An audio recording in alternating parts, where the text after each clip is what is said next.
This interview got uncomfortable very quickly, and the hypocrisy being exposed here is something Republicans would never let Democrats get away with.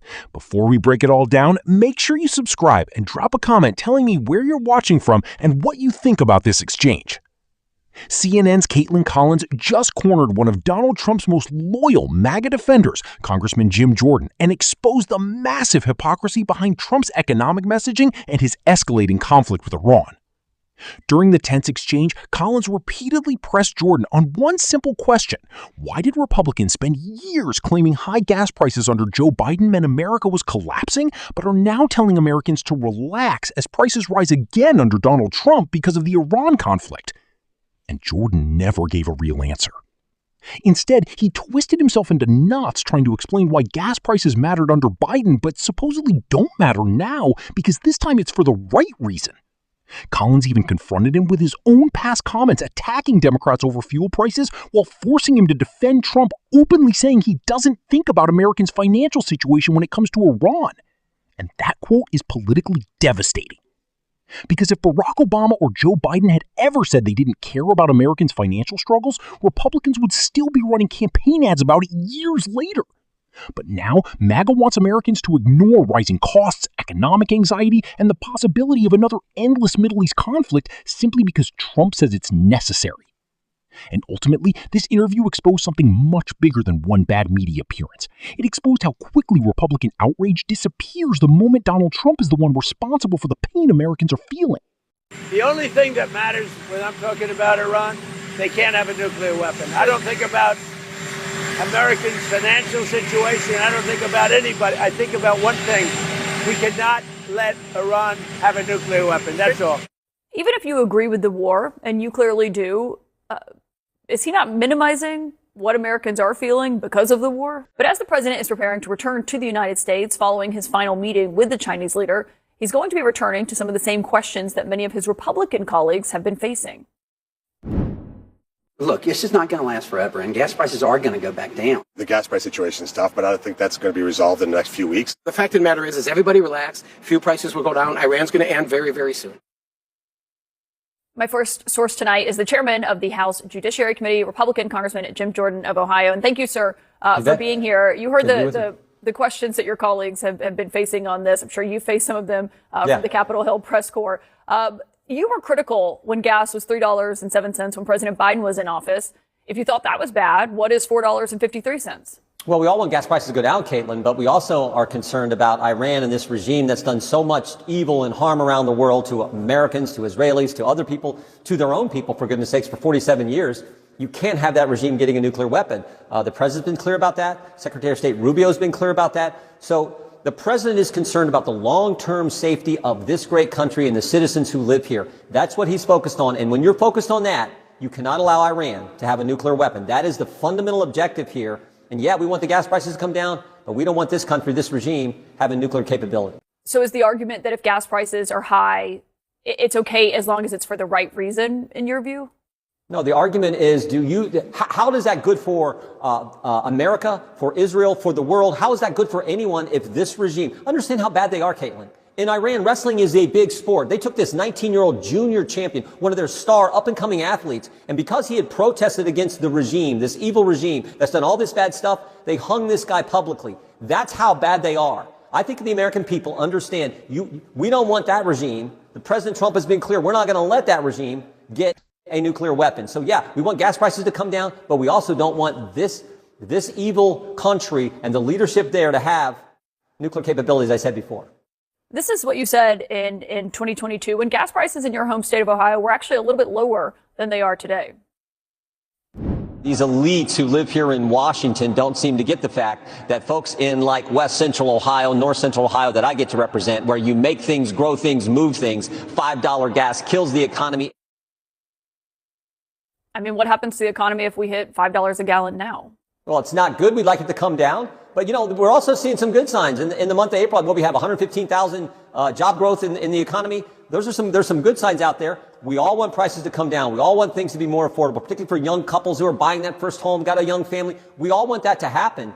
but we don't want this country and what they've done over 47 years, the people they've killed, the evil they've been a part of, we don't want them getting a nuclear weapon. So now, and when Biden was driving up the gas prices, it was because of stupid regulation and taxes and everything else and spending. It wasn't to prevent the regime. In fact, they were cozying up to Iran. They were giving them American tax dollars to them. They were doing all kinds of stupid deals. Thank goodness President Trump got us out of that deal and is focused on what's good for the long-term security and safety of the planet. Not just Americans, but the entire planet, because everyone knows this regime is, even China knows this regime is bad, and that's why they've told the president that they want to help us stop this Iran from getting a nuclear weapon. I mean, China does a lot of business with Iran, but to the point, I mean, it sounds like you're saying gas prices went up under Biden, and I criticized it then because I didn't like why they were going up. I mean, they're going up a lot under this president that you supported, but you're just saying it's for the right reason in your view. Yeah, and it's for a reason that he told the American people he was going to do. One thing I know about this president, unlike so many other people in elective office, when this president says something, he does what he said. He said he would cut taxes, he did. He said he would secure the border, he did. He said he would make sure Iran didn't get a nuclear weapon, and he's going about doing that. And thank goodness he's got the courage and the toughness and the willingness to do what he said, when most of the other presidents, all the other presidents for 47 years wouldn't do it, but this guy will. What about his promise in 2024 that if he was reelected, gas would be under $2 a gallon because of his policies? Well, gas prices were coming down until we had to deal with this situation. But, you know, that's life. That's dealing with world and the world we live in. I think the country gets the fundamental fact. And I know I understand this. President Trump makes decisions that are in the best interest of our nation. 250 years, greatest country in history. He makes decisions that are going to help our country and the long-term security and safety of the people he has. And I think you want a commander-in-chief like that. You want a commander-in-chief who's willing to do tough things that he knows are good for us, all of your viewers, everyone in this country, and frankly, everyone around the world. It is good if Iran doesn't get a nuclear weapon. But if someone's listening to you and they were paying $2.98 a gallon of gas before the war started, and now they're paying $4.53, I mean, saying that's life might not, make them feel better. Those are your words. Those are your words, not mine. I'm saying. No, you said that's life just now. This is the situation. This is the situation. They were pursuing a nuclear weapon. They wanted to get there. President Trump said, I'm not going to do that. He ran on that. And he's taken the appropriate action that I think you want your commander-in-chief to take for the security and safety of America. But he also ran on bringing gas prices to under $2 a gallon. I mean, well, are voters supposed to look at that and say which one is? Hopefully we'll get there soon. I want gas prices low too. I mean, we all want gas prices low. Who doesn't, for goodness sake? But we also don't want Iran to get a nuclear weapon. And I think the country is smart. They understand that decisions have to be made. Let's focus on getting those gas prices down as quickly and as fast as we can. But let's also focus on making sure that this regime, who was willing to hang a 19-year-old star athlete in their country, willing to do that, let's make sure they don't have a nuclear weapon. You said that's life. I was just quoting what you said a second ago. Those were not my words. Those were your words. No, I'm not saying that's life. I'm saying life sometimes throws things at you that you didn't anticipate, and you have to deal with it. And you want a commander-in-chief who will deal with it and deal with it in a way that is focused on the safety of the people he was elected to serve and protect. The president was asked about this as he was departing the White House for China, and this is what he told reporters about that. Mr. President, to what extent are Americans' financial situations motivating you to make a deal? Not even a little bit. The only thing that matters when I'm talking about Iran, they can't have a nuclear weapon. I don't think about Americans' financial situation. I don't think about anybody. I think about one thing. We cannot let Iran have a nuclear weapon. That's all. You agree with the war, and you clearly do. Is he not minimizing what Americans are feeling because of the war? No, come on, Kaitlan. This is a president who did the largest tax cut in American history, letting American families keep more of their money. Of course he cares about them having the revenue and the sources and affordability concerns. This is the president who said we should suspend the gas tax to help families deal with the price they're paying for fuel at the pump today. So, of course he cares about that, just like I care about that, just like we all care about that. But he also cares about making sure this country long-term is safe. And again, I've said it several times, I think that's what you want in a president. That's what you want in a commander-in-chief. That's what you want in your leader. As the chief executive of the executive branch of our government, that's what you want. So I think you can be focused on all that, try to help on all that, but you have to deal with this threat that is imminent, according to the Secretary of State, according to the president. They were close to getting this capability, and that's why he took the action he did. In your view, is the cost of a gallon of gas reflective on the president's job performance? No, the president I think he's done a great job. He's done what he said. As I said before, he's cut taxes, secured the border, did in record time on securing the border. Things that we all ran on that the American people elected us to do. We've been able to do that. And like I've said now, we want the gas prices to come down, certainly, but we also have to deal with this threat. That is very real. That is as real as it gets. These people are as dangerous as it gets. 47 years, they've killed Americans, they've killed Israelis, they've killed others, they've killed thousands of their own people, including their star athletes. So that's the situation we're in. President Trump understands we have to address that. But do you think Americans feel that way? I mean, you look at CNN polling, 70% of Americans say that he's doing a bad job on the economy. That is rare for President Trump. I don't even think he got below 50% even during COVID in his first term. I mean, when was the last time 70% of Americans agreed on anything? Well, I think most Republicans think President Trump's doing a good job. I've seen polling. I don't trust all the polling you see. All I know is I think Americans appreciate leaders who actually do what they said they were going to do. And President Trump does that better than any elected official I've ever seen in my lifetime. But he said he was going to bring prices down for Americans, and inflation is and gas. And he's working on that, Kaitlan. And look, let's hope you come down. We're working on bringing them down. There's things we can do. Earlier this week, he proposed a moratorium on the or scaling back the gas tax for a while for some time frame. I'm all for looking at those kind of things as well. But let's focus on the objective here. Americans like presidents who keep their promises. You were just questioning a witness about this today, someone who said one thing on the campaign and did something when in office. The president said he'd bring down inflation and gas prices would be under $2 a gallon. Neither of those things are close to being true right now as we talk.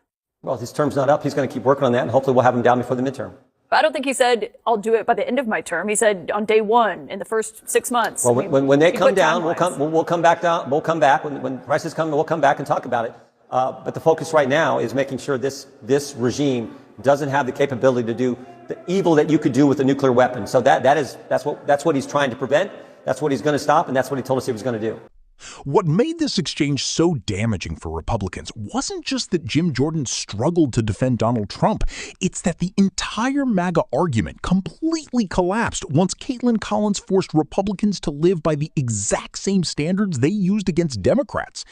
For years, Republicans built their entire political message around one idea. If gas prices rise, if groceries become more expensive, if inflation hurts working Americans, then the president has failed. Under Joe Biden, conservatives treated every increase at the pump like a national crisis. Republican politicians held press conferences at gas stations. Conservative media obsessed over fuel prices 24/7, and voters were constantly told that economic pain was unacceptable. But now, suddenly, under Donald Trump, the message has completely changed. Now Americans are told to relax. Now sacrifice is patriotic. Now rising prices are supposedly justified because of foreign policy and conflict with Iran. And Kaitlan Collins exposed that contradiction perfectly with one simple question. If high gas prices proved Biden was incompetent, then what do these prices say about Trump? Jim Jordan never gave a real answer because he couldn't. Instead, he relied on emotional deflection, fear-based rhetoric, and endless talk about Iran, national security, and nuclear weapons because defending Trump's actual words was impossible. And those words matter. Trump openly said he is not thinking about Americans' financial situation when it comes to Iran. That's an extraordinary statement from someone who spent years branding himself as the champion of working-class Americans. This is the same man who promised lower prices, cheaper gas, economic relief, and no more endless Middle East conflicts. Now Americans are essentially being told their economic struggles are secondary. That's why this moment is politically dangerous for Republicans, because it completely shatters the America First image Trump carefully built for years. If Americans are struggling with higher costs while the administration tells them not to worry about their financial pain, the branding starts to look hollow. And Jim Jordan only made the contradiction worse. Under Biden, Republicans said high gas prices were proof of failed leadership. Under Trump, they're suddenly saying Americans should tolerate those same prices because of war. That's not principle. That's partisan loyalty. And voters notice that double standard.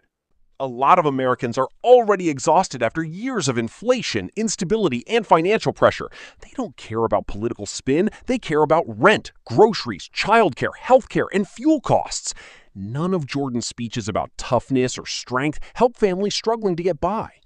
What Republicans are basically arguing now is, yes, prices may rise, yes, Americans may suffer financially, but trust us, it's worth it. That becomes a much harder argument to sell when Trump himself says he isn't focused on Americans' financial struggles. And Democrats understand how politically damaging that quote could become, because Republicans would never stop talking about it if a Democrat had said the same thing. There would be nonstop outrage, investigations, hearings, and media coverage. But because it's Trump, Republicans suddenly want voters to reinterpret or excuse the statement. That's the double standard at the center of modern MAGA politics. And beyond the economics, Americans are also skeptical of the fear narrative surrounding another Middle East escalation. People heard the same arguments before Iraq and Afghanistan: urgent threats, necessary wars, quick victories. After decades of conflict, many voters no longer blindly trust politicians pushing fear-based justifications for military action overseas. That's why the CNN polling Kaitlan Collins mentioned matters so much. 70% disapproval on the economy is disastrous for any president. Those numbers reflect real frustration from voters who were promised immediate economic relief and aren't seeing it. At the end of the day, Americans were promised lower costs, stability, peace, and recovery. Instead, they're seeing contradictions, excuses, rising prices, and growing instability. And that's why this interview mattered so much. Kaitlan Collins forced one of Trump's biggest defenders to explain why Republican outrage over the economy suddenly disappears when Republicans are in power. And the result was a complete collapse into contradictions and partisan excuses. Because the reality is simple. If high gas prices were unacceptable under Biden, they should be unacceptable under Trump too. If Americans' financial struggles mattered before, they matter now. That's not partisanship. That's consistency. And consistency is exactly where MAGA politics completely falls apart.